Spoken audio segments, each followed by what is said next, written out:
تداعيات الصراع الدائر على سوق العمل وسبل إيجاد فرص عمل جديدة في اليمن. أثر الصراع الحالي على سبل العيش في اليمن. ارتفعت فاتورة التكاليف على القطاع الخاص نتيجة الصدمات العنيفة التي يتلقاها من جراء التداعيات السلبية لأزمة المالية العامة وأزمة السيولة وتقييد التعاملات داخلياً وخارجياً، إضافة إلى الأضرار الجسيمة المادية والخسائر الاقتصادية في منشآت الأعمال.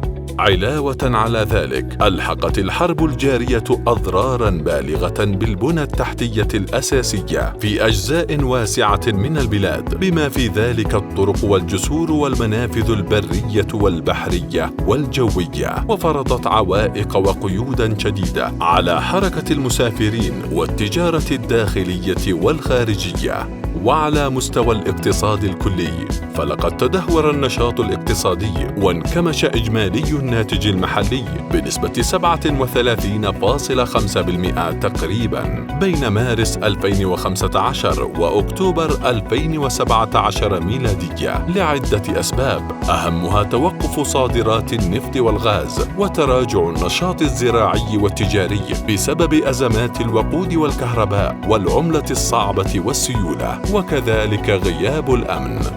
لذلك فلقد صعب النزاع الحالي على اليمنيين إعالة أنفسهم وأسرهم، حيث أن كل هذه التداعيات السلبية التي تركتها الحرب الجارية على القطاعين الخاص والعام قد أدت إلى توقف أو تقليص الأجور والمرتبات وتسريح بعض العاملين أو خفض ساعات عملهم، مما خفض قدرتهم الشرائية للسلع الغذائية وغير الغذائية، وعمق انكماش الطلب على منتجات القطاع الخاص، والذي بالتالي أدى إلى اتساع دائرة البطالة والفقر في البلاد.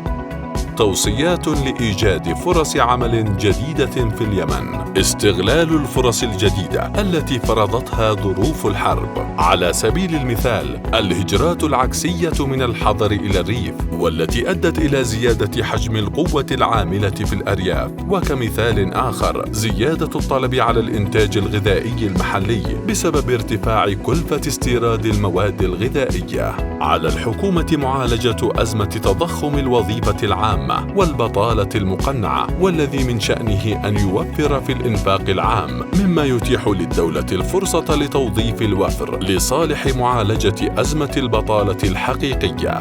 تنويع مصادر الإيرادات العامة للدولة وإطلاق إمكانات القطاعات المهمشة بغية تنويع اقتصاد البلاد وخلق فرص استثمارية، وبالتالي فرص عمل جديدة، لا سيما في قطاع الزراعة والصيد والتعدين والتشييد والبناء. إنشاء منطقة تجارية حرة على الحدود لجذب بعض الاستثمارات الخارجية المباشرة ولإيجاد سوق للتصدير وتوظيف العمالة اليمنية، ومما سيسهم بدوره أيضاً في تخفيف الضغط على ميزان المدفوعات في اليمن.